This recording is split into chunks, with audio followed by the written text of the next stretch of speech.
प्रिय दर्शकों, आप सभी को जय सिया राम जी की। आज हम बात करेंगे वृषभ लगन कुंडली में कौन सा ग्रह शुभ भाव का स्वामी होकर शुभता प्रदान करता है और कौन सा ग्रह अशुभ भाव का स्वामी होकर अशुभता प्रदान करता है। उसके पहले मैं एक बार फिर से आपको बता दूं कि कोई भी ग्रह दो ही प्रकार से अपना फल करता है। एक भाव स्वामित्व के आधार पर, जो कि प्रत्येक लगन कुंडली में अलग अलग शुभ और अशुभ भावों का स्वामी होकर वह अपने अंदर शुभता और अशुभता लेता है। शुभता और अशुभता कैसे लेता है?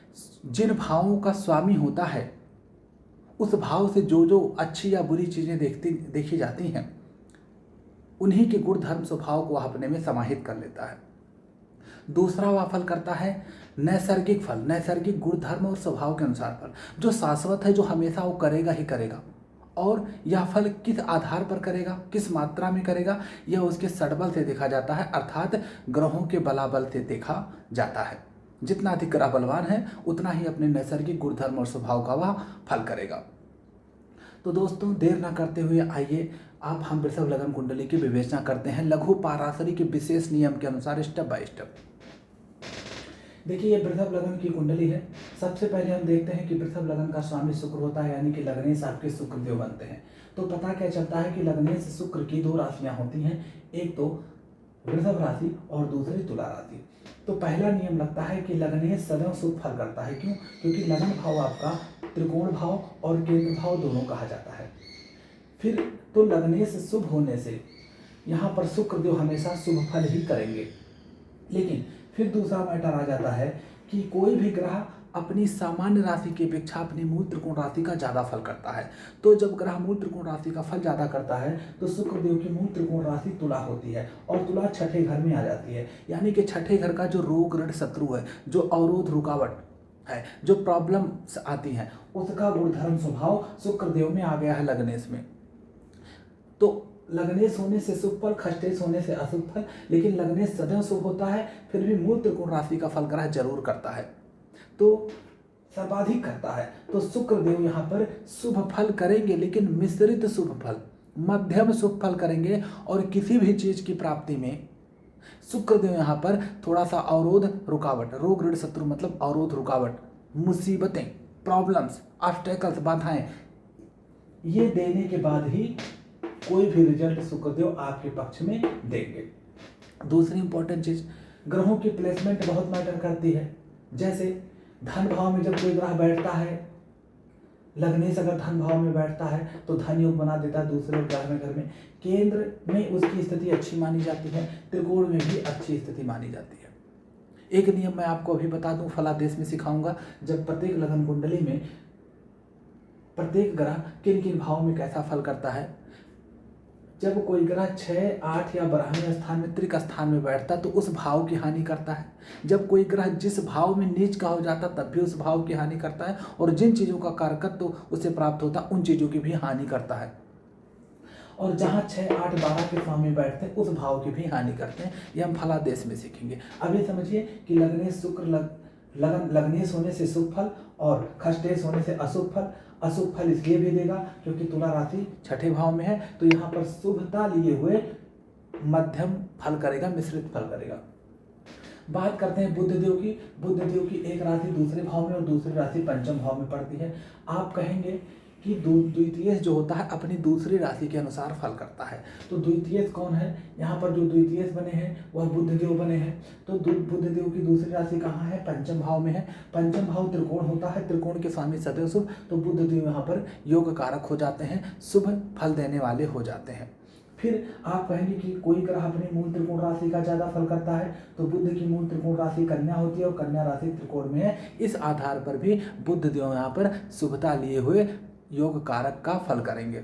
लेकिन ध्यान रखिएगा दोस्तों, बुधदेव की साधारण राशि जो होती है वह मारक भाव में पड़ी है, तो अधिक नहीं भी तब भी कुछ मारकता बीमारी के लिए बुधदेव यहाँ पर मारक प्रभाव जरूर रखेंगे। अब बात करते हैं तीसरे भाव की। तीसरे भाव में कर्क राशि पड़ती है। कर्क राशि का स्वामी चंद्रदेव बनते हैं। प्रिय दर्शकों, तो यहाँ पर तीसरे भाव से हम मेहनत, परिश्रम, आपका अवरोध, आपका संघर्ष देखते हैं। तो यहाँ पर चंद्रमा तीसरे भाव का स्वामी होकर त्रिशदाय भाव का स्वामी होकर त्रिशदाय को सदैव अशुभ कहा गया है, तो यहाँ पर चंद्रमा अशुभ माना जाएगा। और मेहनत पराक्रम संघर्ष का स्वामी होकर जिस भाव में बैठेगा उस भाव की प्राप्ति में मेहनत पराक्रम और संघर्ष को बढ़ा देगा। फिर दोस्तों चौथे घर का स्वामी बनते हैं सूर्यदेव। चौथा भाव केंद्र का होता है और नियम क्या है बताया हूँ, केंद्र के स्वामी तटस्थ फल करते हैं, तटस्थ फल करते हैं। और उनकी शुभता अशुभता इस बात पर विशेष निर्भर करती है कि लग्नेश उन्हें क्या समझता है, तो लग्नेश शुक्र सूर्यदेव को अपना शत्रु मानता है। तो यहाँ पर सूर्यदेव सामान्य तौर पे अच्छे फल करने वाले नहीं होंगे, लेकिन ये केंद्र का स्वामी होकर सूर्यदेव अगर धन भाव में गए, या केंद्र का स्वामी किसी त्रिकोण भाव में गया, या केंद्र का स्वामी अपने मित्र के यहाँ गया, या केंद्र का स्वामी स्वग्रही हुआ, तो यहाँ पर शुभ फल करेंगे। किस रूप में? आर्थिक दृष्टिकोण से। क्यों? क्योंकि कोई भी ग्रह जब केंद्र का स्वामी त्रिकोण में बैठता है तो अच्छा फल करता है, धन भाव में बैठता है तो धन योग का निर्माण करता है सामान्य तौर पर, स्वग्रही होने पर और मित्र के राशि में होने पर भी अच्छा ही फल करता है, या जब कोई ग्रह अपनी ही राशि को देखता है तब भी अच्छा फल करता है। यहाँ पर ऐसे भी समझिए, ये जो शुभता अशुभता निर्धारित की गई है यह आर्थिक दृष्टिकोण से अप्लाई नहीं होती। अगर ग्रह मजबूत है, मित्र राशि का, स्व राशि का, मूल त्रिकोण राशि का या उच्च राशि का है, अगर ग्रह केंद्र या त्रिकोण में बैठा है, धन भाव में बैठा है, तो आर्थिक दृष्टिकोण से आपको धन देता है। अब बात करते हैं हम वृश्चिक राशि और मेष राशि की। 12वें घर का स्वामी और 7वें घर का स्वामी यहाँ पर मंगल देव बनते हैं। तो आप पहला नियम कहेंगे कि कोई भी ग्रह जब द्वादशेष होता है तो अपनी दूसरी राशि का फल करता है। तो यहाँ पर द्वादशेष कौन है? मंगल है।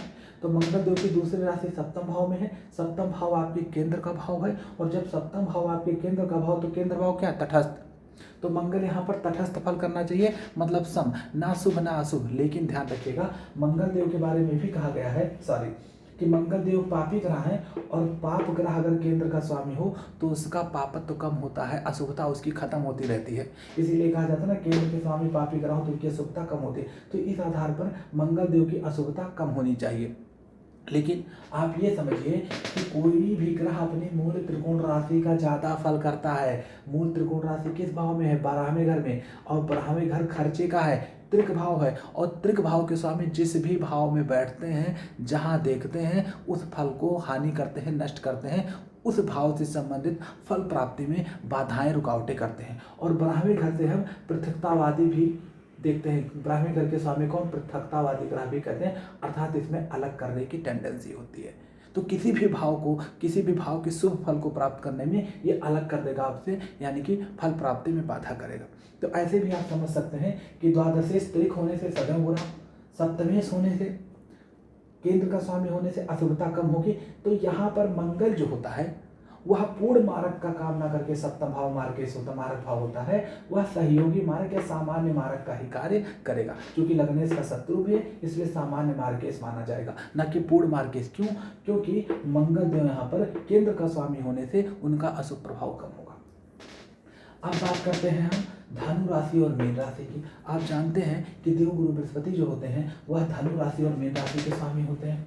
तो गुरु की कहाँ राशियाँ पड़ी हैं? एक तो अष्टम भाव जो कि त्रिक का सबसे बुरा भाव होता है, और दूसरा त्रिशदाय का सबसे पापी भाव, क्योंकि तीसरा, छठा और 11वां भाव ये त्रिशदाय भाव होते हैं। तीसरा पापी होता, अशुभ होता है, छठवां उससे अधिक अशुभ, और 11वां घर त्रिशदाय में सबसे अधिक अशुभ होता है। अब यहाँ पर समझिएगा, ये जो त्रिशदाय भाव का 11वां भाव है, ये लाभ भाव भी है, सोर्स ऑफ इनकम का भी है, और धन का कारक भी संयोग से गुरु जी को कहा गया है, लाभ का भी कारक होते हैं। तो समझिएगा, ये त्रिशदायेश जो होता है, विशेषकर 11वें घर का स्वामी, ये आर्थिक दृष्टिकोण से बुरा नहीं होता। अगर वह धन भाव में बैठे, केंद्र में बैठे, त्रिकोण में बैठे, मित्र राशि में, स्व राशि में, मूल त्रिकोण राशि या उच्च में बैठता है, तो कहीं ना कहीं धन योग बना देता है, धन देने का प्रयत्न करता है।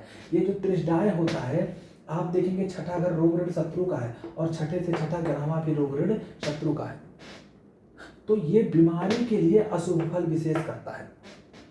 अब विवेचना कैसे करेंगे? गुरु जी की मूल त्रिकोण राशि धनु राशि होती है, अष्टम भाव में है, और मीन राशि सामान्य त्रिशदाय भाव में पड़ी है। तो दोनों राशियां अशुभ भाव में पड़ने से तात्कालिक रूप से लगन कुंडली के अनुसार भाव स्वामित्व के आधार पर यहाँ पर देवगुरु बृहस्पति जी आपके अशुभ फल करने वाले होंगे। और कोई ग्रह अपने मूल त्रिकोण राशि का ही ज़्यादा फल करता है तो अष्टम का फल ज़्यादा और ग्यारहवें का फल कम करेंगे। तो अब समझिएगा, देवगुरु बृहस्पति भाग्य के कारक होते हैं। देवगुरु बृहस्पति को दैवीय कृपा का कारक कहा गया है। वो कोई भी चीज़ व्यक्ति की मुसीबतों को टालने वाले होते हैं। भाग्य बस, दैवीय कृपा बस आपके बिगड़े हुए काम को बनाने की क्षमता रखते हैं। तो यहाँ पर देवगुरु बृहस्पति में अष्टम घर का प्रभाव आ गया, अर्थात बाधाएं, रुकावटें, मुसीबतें आ गई हैं। हर काम में विलंब की प्रवृत्ति आ गई है। तो देवगुरु बृहस्पति अगर शुभ भाव में हुए, अगर शुभ राशि में हुए, तो यहाँ पर देवगुरु बृहस्पति आपको सब कुछ देंगे, लेकिन एक अवरोध, एक रुकावट, एक बाधा, एक संघर्ष के बाद, काफ़ी असफलताओं के बाद, काफ़ी मशक्कत करने के बाद देंगे।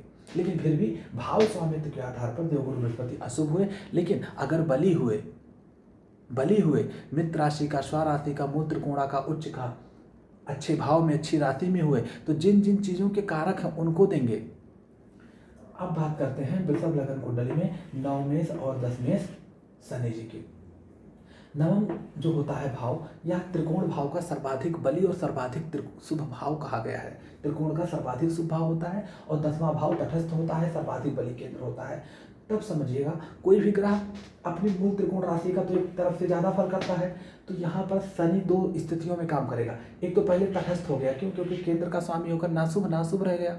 फिर कहेंगे कि शनि जी एक पापी ग्रह है, और पापी ग्रह अगर केंद्र का स्वामी हो तो उसकी पापत्व कम होता, अशुभता कम होती है। तो शनि जी की यहाँ शुभता भी कम हो गई, पापत्व भी कम हो गया, न्यूट्रल भी भाव के स्वामी है। फिर कहेंगे आप कि त्रिकोण के स्वामी तो सदैव होते हैं शुभ, तो त्रिकोण के स्वामी एक शुभ भाव का स्वामी त्रिकोण, और 10वां घर तटस्थ न्यूट्रल, तो शुभ प्लस तटस्थ इक्वल टू शुभ। तो शनि जी यहाँ पर शुभ फल करने वाले होंगे।